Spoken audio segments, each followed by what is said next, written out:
안녕하세요. 건강 365 아나운서 추인경입니다. 두경부암은 우리 입안, 구강을 비롯해서 입술, 침샘, 후두, 인두까지 먹고 말하고 숨쉬는 통로에 발생하는 악성 종양입니다. 구강암, 인두암, 후두암, 침샘암, 설암, 암이 발생한 위치에 따라 여러 이름으로 불리죠. 두경부는 우리가 흡입하는 다양한 유해 물질이 가장 먼저 닿는 곳이기 때문에 생활 습관이 위험 요소로 지적되기도 하는데요. 위험 인자들과 진단, 예방과 조기 발견을 위한 방법 살펴보겠습니다. 그리고 다른 암들과는 치료 시작과 방향에도 차이가 있는 혈액암에 대해서도 알아봅니다. 건강 365 박정현의 달아요 듣고 시작하겠습니다. KBS 라디오 건강 365 함께하고 계십니다. 우리가 흔히 말하는 두경부는 어디를 말하는 걸까요? 두경부암의 위험 인자로 특히 흡연과 음주가 지적이 되는데요. 이유가 있는 걸까요?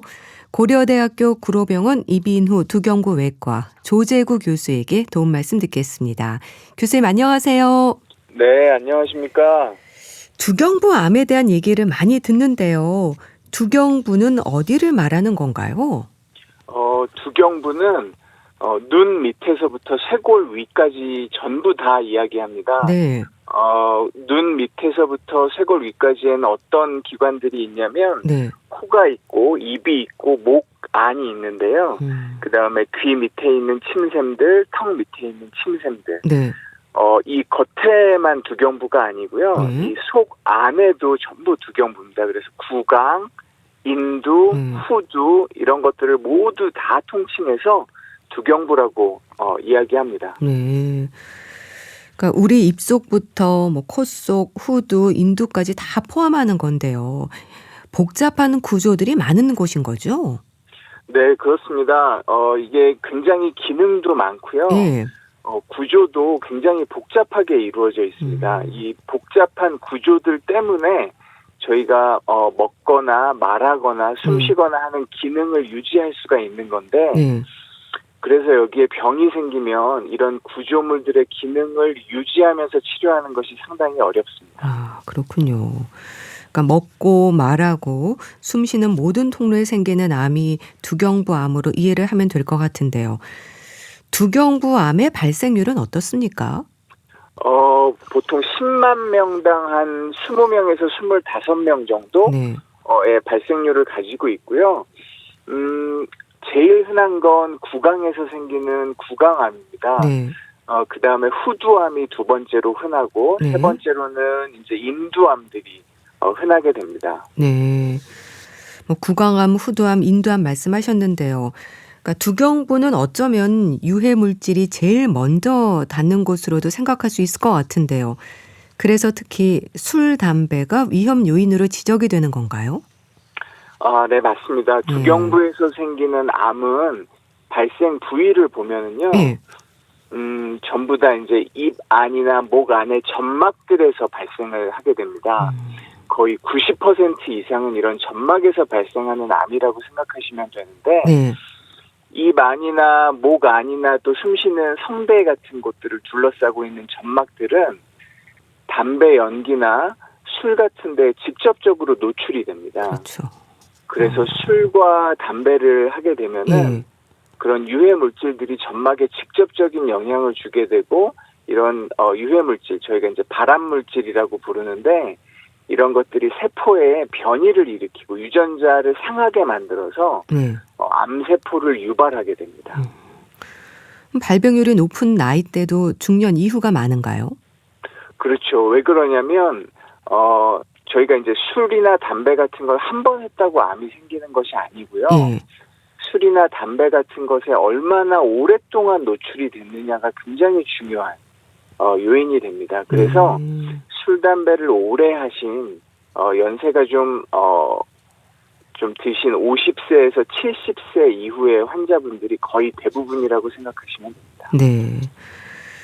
일단 술, 담배가 이제 위험 요인으로 지적이 되고요. 그런데 또 젊은 층에서는 인유두종 바이러스가 원인이 되는 구인두암이 늘고 있다는 말도 있던데 어떨까요? 네, 맞습니다. 원래 구인두암의 가장 큰 원인은 술, 담배였습니다. 예. 그런데 이제 술, 담배는 사실 소비량이 좀 줄고 있거든요. 예. 그럼에도 불구하고 두경부암의 발생률이 조금씩 더 높아지고 있는데 그 원인들을 저희가 찾다가 구인두에서 인유두종 바이러스에 의한 암들이 급격히 증가하고 있다는 걸 저희가 알게 됐고요. 그런 구인두암에서 발생하는 인유두종 바이러스 때문에 발생하는 암들은 대부분은 성적 접촉 때문에 생기는 경우가 많습니다. 네. 그런 인유두종 바이러스가 여성분들한테서는 이제 자궁경부암을 일으키거든요. 네. 같은 바이러스가 저희 목 안에 구인두에 감염이 되면서 유전자 변이를 일으키고 이게 암을 일으키게 되는 것입니다. 네. 참 모든 암이 그렇습니다마는 두경부암은 특히나 이제 먹고 말하고 숨쉬는 기능과 이제 많이 관련이 있는 만큼 역시 삶의 질과도 직결되는 부분이지 않나 싶어요. 이게 굉장히 그래서 저희가 어려워하는 부분입니다. 네. 저희가 암이 발생하면 암 주위를 조금만 이렇게 딱 떼어내면 제일 기능을 유지하기 좋은데 그렇게 치료를 하면 이제 재발을 잘 하게 됩니다. 그래서 그렇군요. 암이라고 하는 것은 어느 정도 적정한 두께의 정상 조직으로 잘 둘러싸서 떼어내야 되는데 예. 입 안이나 목 안이나 이런 것들은 구조가 작고 그렇게 적정한 두께의 정상 조직으로 둘러싸서 띄게 되면 기능을 유지하는 게 또 굉장히 어려워집니다. 그래서 그런 기능들을 잘 유지하기 위해서 저희가 적절하게 띄고 적절하게 띄었음에도 불구하고 기능 유지가 어려울 것 같으면 거기에다가 기능 유지를 위해서 피부 이식 수술 같은 것들을 함께 하게 됩니다. 네. 그래서 좁은 공간에서 저희가 수술을 해야 되고 그런 기능들을 살리기 위한 재건 수술 같은 것들이 함께 필요하기 때문에 굉장히 시간도 오래 걸리고 복잡하고 힘든 수술입니다. 네, 그렇겠네요. 두경부의 위치나 구조로 볼 때도요. 좁고 깊고 복잡하지 않나요? 맞습니다. 그래서 이렇게 좁고 깊고 복잡한 구조물들 때문에 치료하기가 굉장히 어렵기도 하고 치료하고 나서 환자분들이 먹거나 말하거나 숨쉬는 기능들이 어느 정도는 손상이 되기 때문에 삶의 질도 많이 떨어질 수 있습니다. 네. 일단 좁은 공간에서 이제 수술을 해야 된다. 그래서 복잡하다라는 얘기도 하셨는데요. 두경부암에서도 로봇 수술로 진행이 되는 경우가 많지 않나요? 맞습니다. 그 로봇 수술이라고 하는 거는 로봇 팔하고 굉장히 고해상도의 카메라를 좁은 공간에 이렇게 집어넣어서 저희가 가까이 보면서 잘 조절해서 뛸 수 있게 만들어 놓은 기구인데요. 그래서 옛날에는 그 좁은 공간을 펼쳐놔야 되기 때문에 목을 다 연다든지 턱뼈를 자르고 입을 완전히 연다든지 하는 수술들을 했었는데 좁은 공간을 고해상도 카메라로 보면서 수술할 수가 있으니까 입 안으로 이런 로봇 팔 같은 걸 집어넣어서 수술하게 되면서 그렇게 아주 넓게 크게 열어서 하는 수술들이 많이 줄었습니다. 네. 수술법에서도 많은 변화가 있는 거죠?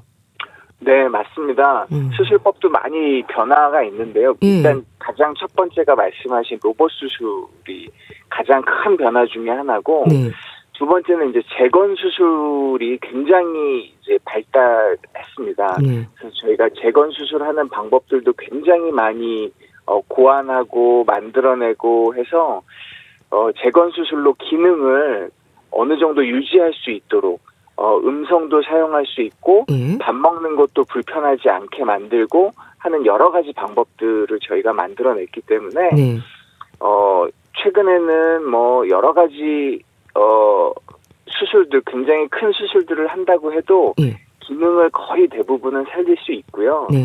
만약에 저희가 기능을 완전히 없애야 되는 수술이 꼭 필요하다 하는 경우들도 있는데요. 이럴 경우에는 먼저 항암 방사선 치료를 하는 방법들도 고안이 되면서 네.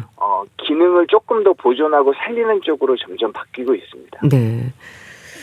일단은 로봇 수술을 한다면 이제 좋을 것 같은데요. 그럼 병기에서도 초기뿐 아니라 3기 이상도 로봇 수술이 진행이 될까요? 기수가 그렇게 로봇 수술을 하는데 큰 중요한 요인은 사실은 아닙니다. 아, 그렇군요. 네네. 이 병기라고 하는 거는, 사실은 환자분의 예후를 저희가 치료 전에, 네. 나누기 위해서. 그래서 예후가 좀 안 좋을 것 같으면 더 많은 치료, 여러 가지 방법의 치료를 한꺼번에 하기 위해서 저희가 구분을 해 놓은 건데, 네. 저희가 로봇 수술을 할 수 있고 없고는, 로봇 팔이 접근할 수 있느냐 아니냐. 그다음에 이걸 제거함으로써 환자분의 영구한 기능 저하가 생길 것인가 아닌가. 이런 것들이 훨씬 중요한 판단 기준이 됩니다. 네. 물론 기수가 높으면 생긴 암의 크기가 크기 때문에 제거하기가 어려운 경우가 많지만 네. 그렇지만 기수가 그렇게 아주 중요한 팩터는 아닙니다. 네.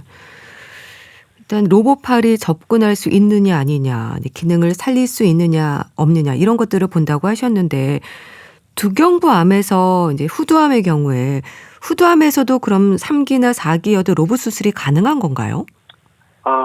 후두암 같은 경우에는 예. 지금 로봇 수술이 아주 활발하게 진행되고 있는 부분은 아닙니다. 왜 그러냐면 로봇 수술을 하는 기구 자체가 후두 수술을 하기에는 좀 아직은 크기 때문에 후두는 굉장히 작은 기관이고 작은 아주 세밀한 기구들이 필요한데 네. 로봇 팔에 저희가 입이라고 얘기하는 부분들이 있는데 네. 그 조직을 잡고 잘라내고 하는데 쓰일 수 있는 부분들의 크기가 아직은 좀 크기 때문에 후두에 적절하지는 않지만 예. 그래도 이제부터 도입되기 시작하는 시기거든요. 그래서 저희가 가능하면 로봇 수술로 할 수 있는 부분들은 로봇 수술로 접근해 보려고 노력을 하고 있고 네. 3기나 4기 같은 경우에는 아직은 로봇 수술 하기에는 적절치 않은 큰 암이 됩니다. 그래서 그럴 경우에는 이전 방법대로 목을 네. 열고 후두의 일부를 잘라내는 수술을 하는 것이 지금까지는 아직은 사용되고 있는 방법입니다. 네. 먹거나 말하거나 이 기능 유지 부분이 참 중요하다고 또 강조해 주셨는데요. 수술 후에 목소리 회복은 어떨까요? 유지될 수 있는 건가요? 저희가 이 음성을 사용하는 것이 굉장히 중요한 기능이거든요. 예. 이게 삶의 질에도 굉장히 큰 영향을 주고 그렇죠. 특히 좀 젊으신 분들, 사회 활동을 하셔야 되는 분들한테는 네. 아주 치명적인 부분이기 때문에 네. 저희가 어떻게 해서든 음성을 좀 좋은 쪽으로 살려보려고 노력하는 치료들을 많이 합니다. 1기나 2기 같은 경우에는 저희가 어떻게 치료하더라도 음성을 거의 한 본인 사용하고 계시는 목소리 한 80% 정도까지는 살릴 수 있습니다. 네. 그런데 3기나 4기로 넘어가게 되면은 성대의 일부를 잘라내거나 성대의 전부를 다 제거해야 되는 수술이 필요하게 되는데요. 네. 그럴 경우에는 이제 젊으신 분들 같은 경우에는 먼저 항암방사선 치료를 먼저 해보고 재발하는 경우에는 조금 과감한 수술이 더 필요할 수도 있고요. 네. 그렇지 않고 일부만 잘라내도 된다고 생각되는 경우에는 잘라내더라도 목소리 질이 나빠지긴 하지만 음성을 충분히 사용할 수 있는 상태로 만들 수 있기 때문에 네. 그렇게 음성을 보존할 수 있습니다. 네. 수술을 하는 데 있어서 음성을 살리는 부분이 상당히 중요한 거겠네요. 맞습니다. 그렇게 음성을 살리기 위해서 예. 굉장히 여러 가지 방법들이 고안됐고요. 이전에는 성대에 암이 생기면 성대를 전부 다 제거하는 성대 전 적출술이라고 하는 걸 했는데 네. 그렇지 않고 일부에만 병이 생기면 보존적인 후두 적출술이라고 해서 성대의 일부만 제거함으로써도 충분히 완치할 수 있다 하는 개념들이 있기 때문에 네. 일부만 제거해서 음성을 사용할 수 있게 만듭니다. 네. 이 두경부암에서 뭐 구강암, 후두암, 인두암은 좀 많이 들어봤는데요. 두경부암으로 불리는 암들 중에는 흔치 않은 희귀 질환들이 많지 않나요? 네, 맞습니다. 제가 아까 두경부암의 90%는 입안이나 목안의 점막에서 생긴다고 제가 말씀을 드렸는데요. 네. 나머지 10% 정도는 침샘에서도 생기고요. 그다음에 신경에서도 생기고요. 예. 그 이외에 우리 몸을 구성하는 뼈라든지 연골이라든지 이런 모든 조직에서도 암이 다 생길 수 있습니다. 네. 그런 암들이 두경부에 생기게 되면 두경부는 또 굉장히 신경 다발들이 많고 근육들도 복잡하게 얽혀 있는 부분들이기 때문에 이런 희귀암이 생겼을 경우에는 이 두경부암을 전문으로 하는 의사들한테 반드시 진료를 받으셔야 됩니다. 네. 그럼 진단을 받는 환자들도 이제 당황하는 경우가 많을 것 같은데요. 두경부암도 초기에는 아무 증상이 없나요? 그게 가장 큰 문제인데요. 그렇군요. 두경부암의 증상이 초기에는 거의 감기 증상이랑 대부분 비슷합니다. 목이 좀 따끔따끔하고 아프다. 네. 목소리가 조금 쉰다. 이런 정도의 증상들이 있다가 어느 순간 크기가 갑자기 확 커지는 순간들이 오면 삼킬 수가 없고 목소리가 안 나오고 하는 때 이제 많이 진행된 상태에서 오시는 경우가 대부분입니다. 네. 그래서 심한 상태에서 저희가 치료를 시작해야 되기 때문에 예후가 안 좋은 경우도 많이 있습니다. 네. 워낙 두경부암의 범위가 넓어서 조기 발견을 위한 증상이 있을까 싶기도 한데요. 그럼 유심히 좀 살펴야 하는 부분이 있을까요? 제일 중요한 거는요. 감기 증상 같은 경우는 2, 3주 안에는 정상으로 돌아와야 되거든요. 네. 그런데 2, 3주 이상 계속 지속되는 목 안의 불편감이라든지 그다음에 음성의 변화라든지 이런 것들이 계속 지속이 되고 점점점 심해지고 그다음에 목에 만져지는 혹이 생긴다든지 하는 증상들이 있으시면 바로 이비인후과에 가셔서 진료를 받으셔야 됩니다. 네. 대부분 이비인후과 선생님들이 이런 두경부암을 다 보셨던 전공의 시절에 다 보셨던 전문의 선생님들이시기 때문에 증상을 보거나 들여다보거나 하는 것만으로도 아주 의심된다 하면 대학병원으로 바로 보내주시거든요. 그러니까 그렇게 한 번쯤 확인해 보시는 게 굉장히 중요합니다. 네. 감기 증상이 2주 이상 진행이 되거나 또 목에서 만져지는 혹, 삼킴장애, 입속의 궤양, 목소리 변화도 그렇고요. 증상이 계속되면 확인을 해볼 필요가 있겠네요. 물론입니다. 사실 두경부암이 흔한 암이 아니어서 건강검진의 대상은 아닙니다. 네. 건강검진의 대상이 되려면 발생하는 비율이 상당히 높아야 되는데요. 두경부암은 그런 암이 아니어서 건강검진의 대상이 아니기 때문에 환자분들 본인 스스로 이런 증상이 좀 오래 지속된다 하면 반드시 검사 받아보시는 게 필요합니다. 네. 자, 두경부암의 위험과 치료 잘 들었습니다. 고려대학교 구로병원 이비인후 두경부외과 조재구 교수와 함께 했는데요. 말씀 감사합니다. 네, 감사합니다.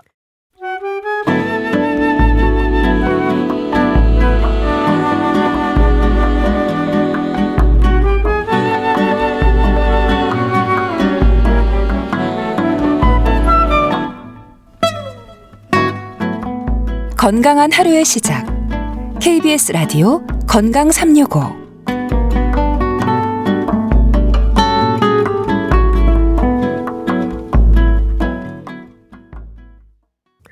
KBS 라디오 건강 365 함께하고 계십니다.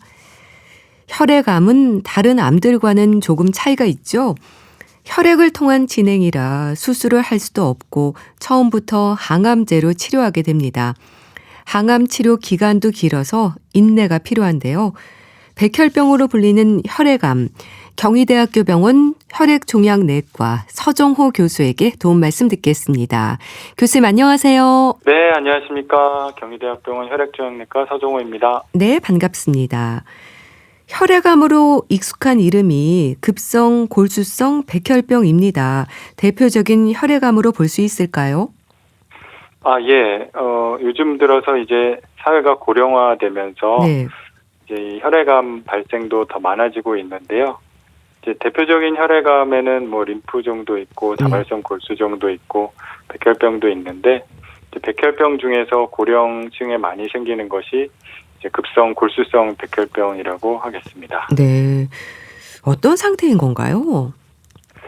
예. 그래서 이제 골수 내에서 이제 암세포가 이제 무한 증식하게 되어가지고, 네. 그 골수라는 곳은 약간 한정된 그런 공간인데, 네. 그 골수 내에는 적혈구도 일정하게 만들어져야 되고, 백혈구도 혈소판도 그런 정상적인 세포들이 일정한 분획으로 일정한 비율로 만들어져야 되는데, 네. 이제 백혈병 세포가 너무 욕심이 많다 보니까 자기만 많이 만들게 되니까 네. 다른 세포들을 못 만들게 돼서, 아. 그래서 근데 그 만들어낸 백혈병 세포도 또 쓸 수 있는 세포가 아니고요. 네.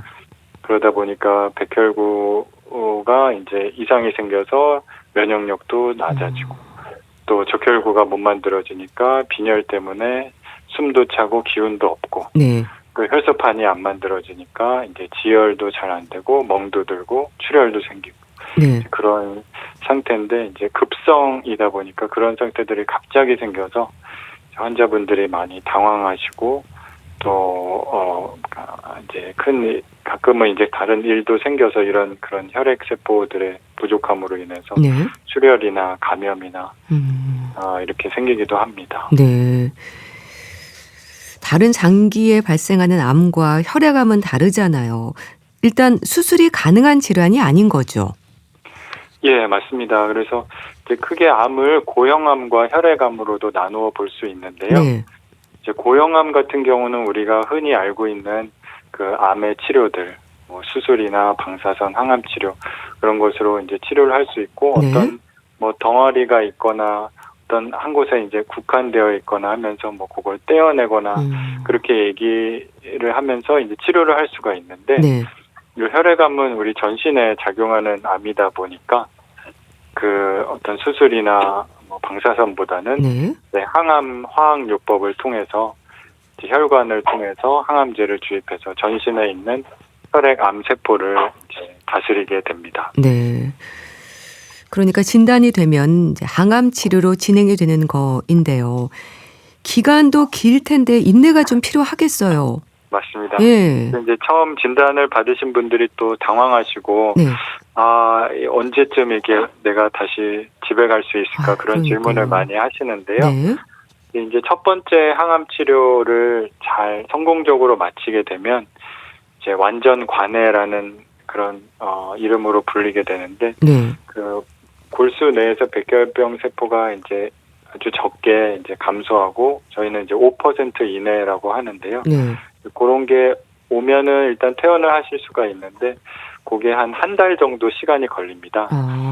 그래서 이제 저희는 환자분들한테 한 달 동안 처음 항암 치료는 좀 힘든데 한 달만 잘 참으시면 일단 집에 가실 수 있고, 그 이후에는 안정적이시고, 또 그 이후에 또 뭐 조혈모세포 이식이나 그런 걸 통해서 이제 총 기간이 한 대충 6개월 정도 고생하시면 많이 나아집니다. 이제 이렇게 설명을 드립니다.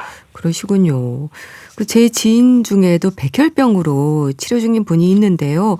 40대이신데 중증 혈액암 진단을 받았다고 하거든요. 이건 어떤 의미인가요?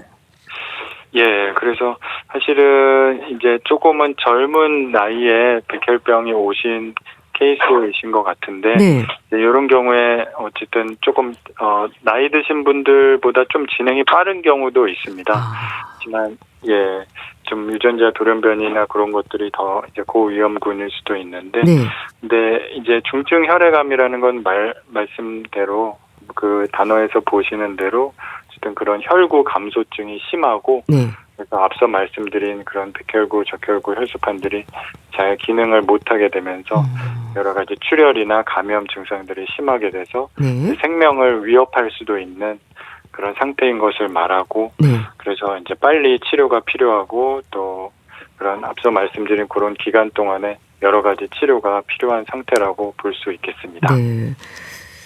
그런데 이런 혈액암을 이제 건강검진에서 우연히 알게 됐다고 하던데요. 의심할 만한 이상 증상이 없는 건가요? 예, 처음에는 이제 또 약간의 혈구 감소증이나 혈구 증가증으로 나타나는 경우가 있어서 네. 이제 또 증상 없이 이제 병이 발현되는 초기에는 그렇게 그럴 수도 있는데요. 네.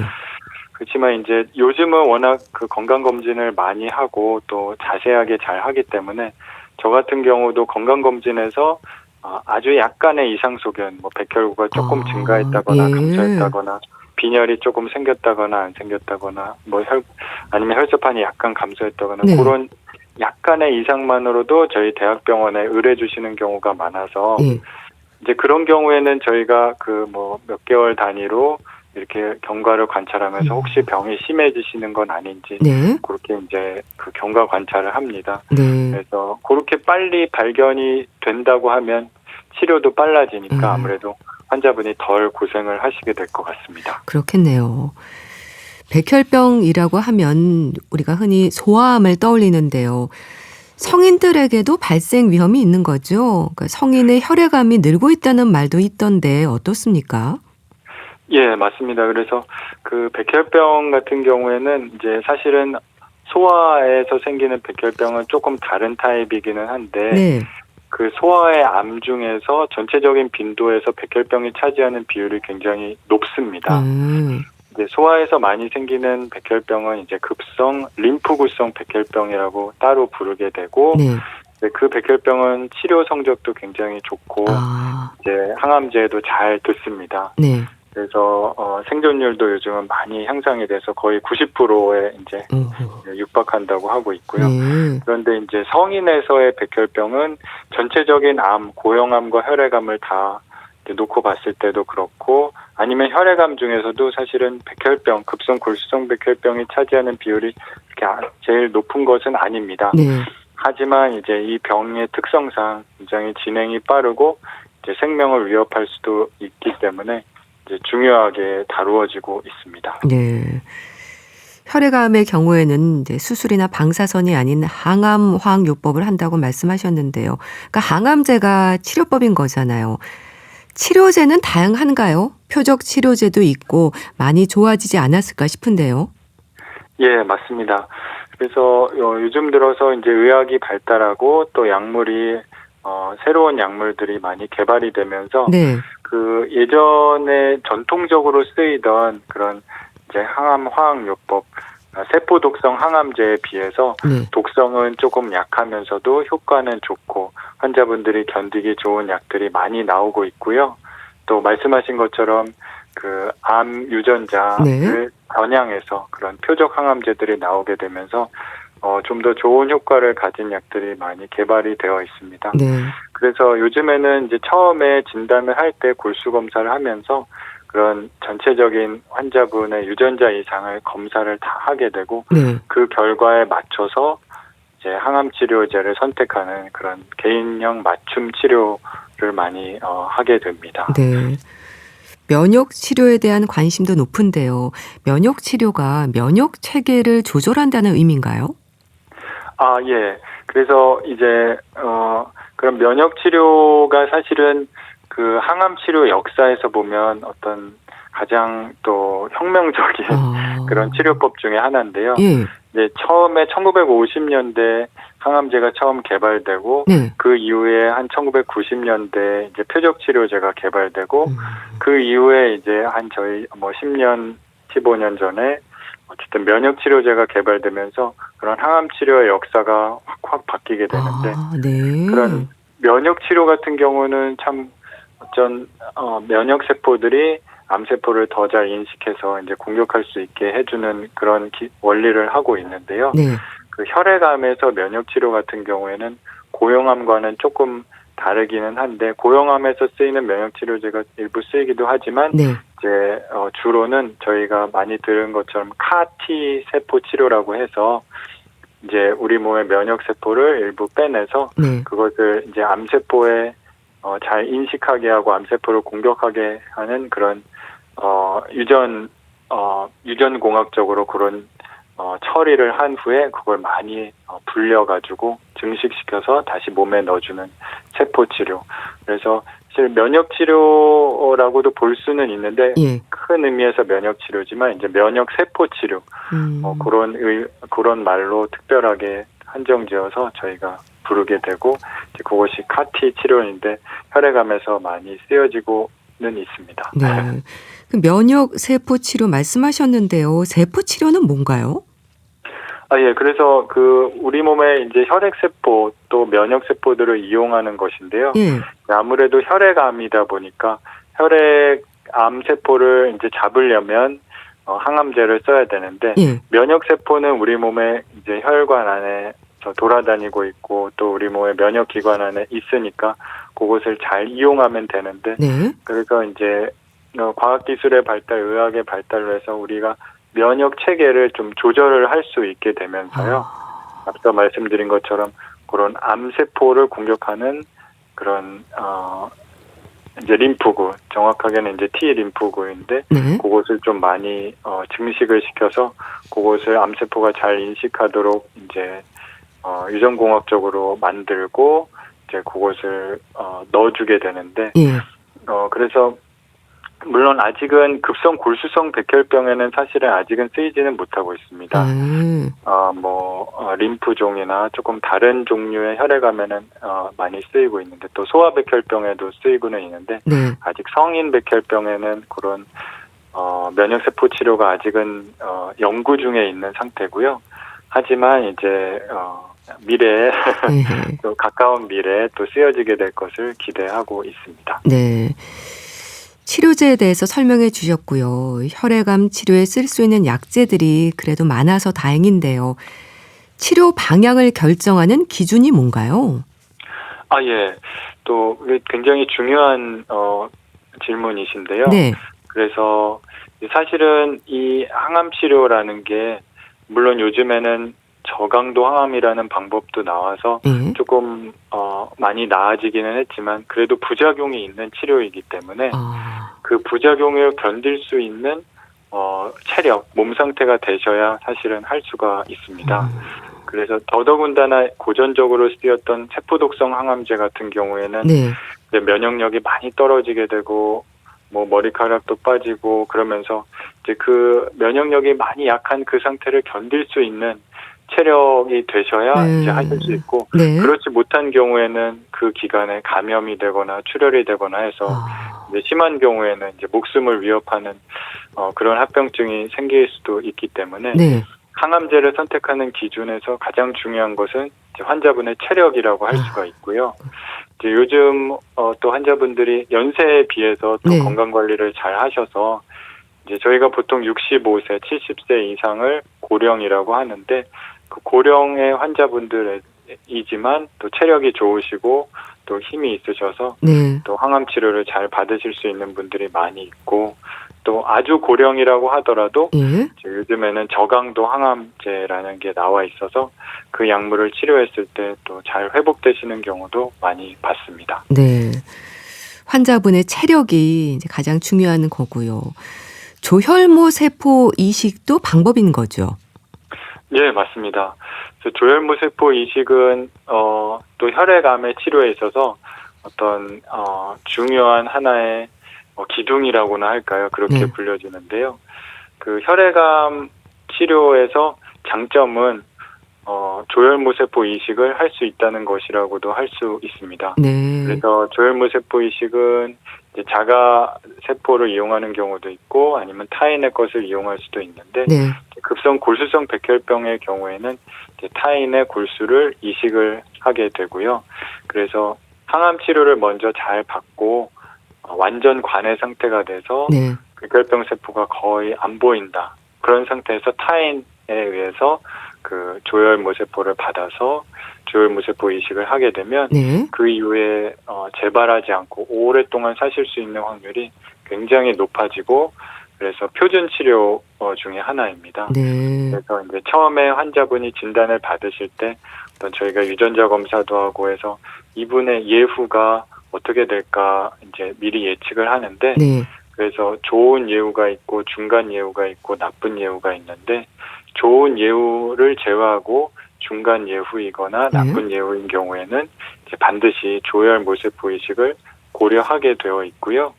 그리고 우리나라 보험 체계에서 70세 이하에서는 그런 조혈 모세포 이식을 지원하기 때문에 70세 이하 환자분들에 있어서는 조혈 모세포 이식을 이제 하고 있습니다. 네. 다양한 치료법들이 있는 건데요. 그런데요, 혈액암 진단을 받아도 모든 환자가 바로 치료에 들어가는 건 아니라면서요. 그럼 적절한 치료 시점이 있는 건가요? 예, 맞습니다.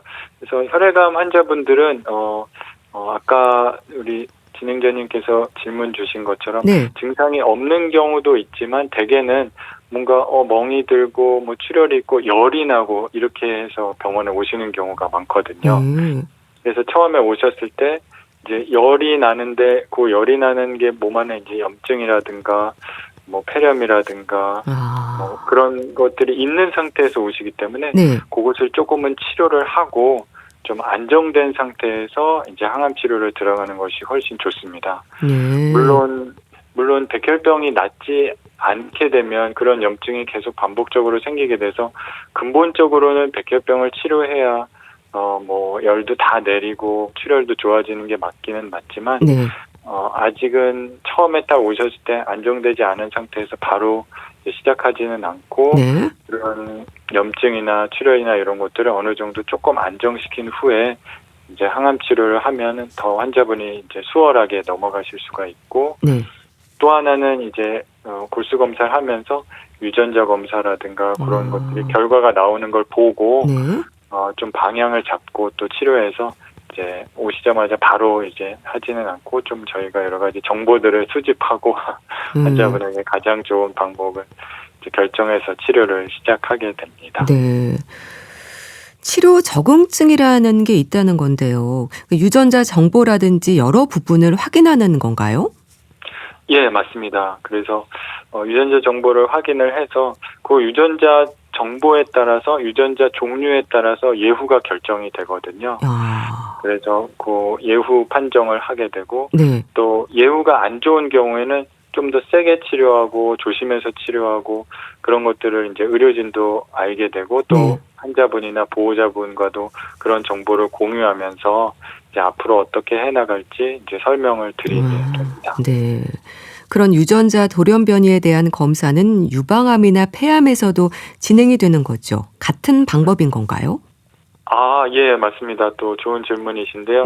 그런 고형암에서는 이제 조직 검사를 통해서 그 조직을 분석을 하게 되면 그 조직 내에 있는 유전자 돌연변이를 알 수가 있는데 혈액암 같은 경우에도 저희가 골수 검사를 하기 때문에 그 골수 내에 골수세포, 혈액세포를 통해서 이제 유전자를 알게 되고요.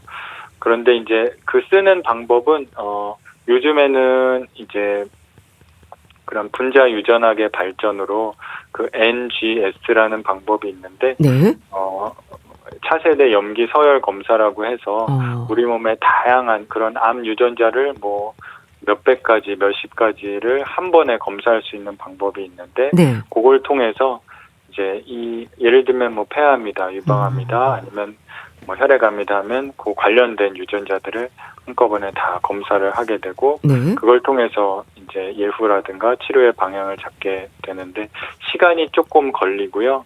한 달 가까이 걸리고 그다음에 이제 비용이 조금 발생을 하는데 저희가 이제 이 검사가 얼마나 중요한지 설명을 드리면 대개는 환자분들이 다 이제 승낙을 하시고 검사를 하십니다. 네. 그 앞서 조혈모 세포 이식에 대해서도 말씀 주셨는데요. 이런 검사를 통해서 조혈모 세포 이식이 필요한 경우에도 1차 치료에 실패해서 다시 2차 이식을 시도를 하던데요. 제 지인이 그런 경우이거든요. 그럼 2차, 3차 계속 시도할 수 있는 건가요? 예. 사실 조혈모세포 이식이라는 것은 이제 굉장한 우리 몸의 큰 변화입니다. 면역 체계가 다 바뀌고 뭐 혈액형도 바뀌고 심지어 어떤 분은 이제 성격도 바뀐다고 하는데 물론 요즘 이제 조혈모세포 이식 전에 들어가는 이식 전 처치의 약물이 많이 발전을 하면서 네. 그것도 이제 독성이 좀 적어지고 효과는 좋게 하면서 예전보다 조혈모세포 이식을 받으면서 이제 이런 말씀 드리면 좀 그렇지만 사망하는 확률이 많이 낮아졌거든요. 그렇지만 여전히 조혈모세포 이식이라는 것은 굉장히 큰 어떤 치료이고 네. 또 합병증이 발생할 수 있는 치료이기 때문에 이제 조심스럽게 고려를 해야 되는데 안타깝게도 1차 조혈모세포 이식 후에 재발을 하게 됐다. 그러면 네. 또 항암 치료를 해서 이제 완전 관해 상태를 만들고 완전 관해 상태를 오래 유지하기 위해서 이제 2차 조혈모세포 이식을 하게 되는 경우도 있는데 네. 네, 여러 가지 이유상 왜냐하면 또 재발을 하게 된 경우에는 또 항암제에 잘 안 들을 수가 있고 또 환자분 몸 상태가 그전보다 좀 더 안 좋아질 수 있기 때문에 여러 가지 그런 이유들로 인해서 이제 조혈모세포 이식을 여러 번 할 수는 하기는 좀 어려운 상태가 되는 경우가 많고요. 네. 그래서 보통 뭐 2차까지는 하는 경우가 있는데 계속 그 이후로 많이 하게 되지는 않는 것 같습니다. 네.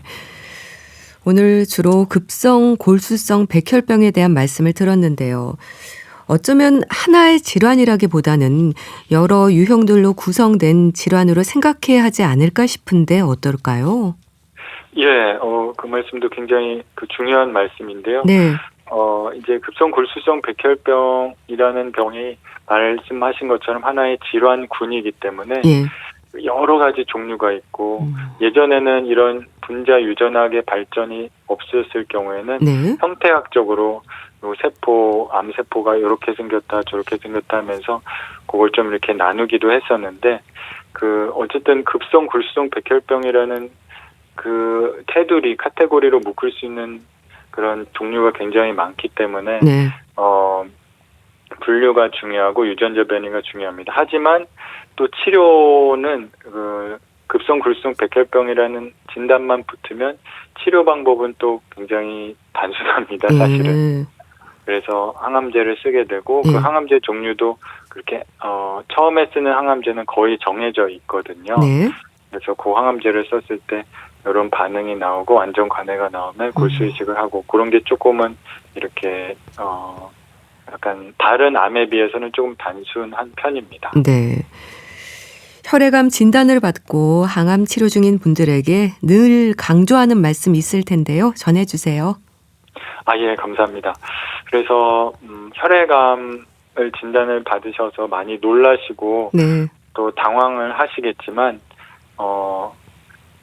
힘을 내셨으면 좋겠고 또 치료약이 많이 발전했기 때문에 이제 의료진과 잘 소통하시면서 또 차근차근 해 나가시면 많이 회복되시는 것을 경험하실 수 있을 겁니다. 제가 예전에 어떤 다른 병원에서 근무할 때 그 병원은 좀 작은 병원이었는데 그 병원에서 이제 급성 골수성 백혈병 환자분이 저한테 오신 거예요.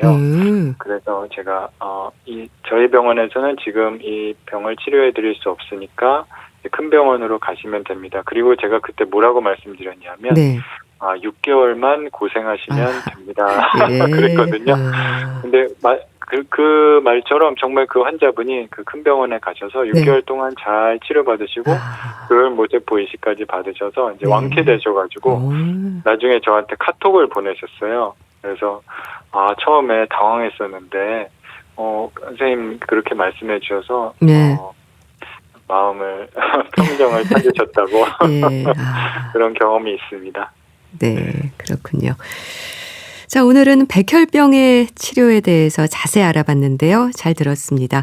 경희대학교 병원 혈액종양내과 서정호 교수와 함께했습니다. 말씀 감사합니다. 감사합니다. 안녕히 계십시오. 건강하십시오. 잔나비의 조이풀 보내드리면서 인사드릴게요. 오늘 방송 내용은 KBS 콩 유튜브 채널에서도 다시 들으실 수 있습니다. 건강365 아나운서 최인경이었습니다. 고맙습니다.